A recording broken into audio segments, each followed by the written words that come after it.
Welcome to the Slop Temple. We pray this video helps. You start with hair mostly dry, about 80 to 90%, because wet strands won't set volume well. First, part and lift the top section where you want height, secure the rest out of the way. Comb through to remove tangles, then mist a light hold spray to add grip. Once done, take 1 to 2 inch subsections and backcomb gently at the roots so the clip has texture to grab. Make sure to work evenly across the crown.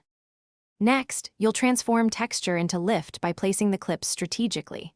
Position each clip under a backcombed root at a 45-degree angle so it pushes hair upward rather than flat. This creates lasting volume.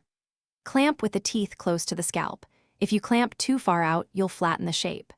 Once done with one side, alternate directions and mirror the placements across the crown so the volume reads natural. Make sure spacing is even for balanced height and weight.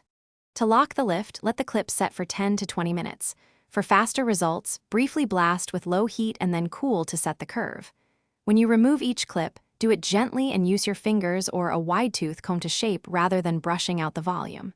If a section flattens, don't panic. Reinsert a clip beneath the root and roughen the base with a bit more texture spray. One troubleshooting tip: if hair slips, add a small teasing patch or use a stronger clip for extra grip. Thanks for watching. Consider subscribing if we helped you.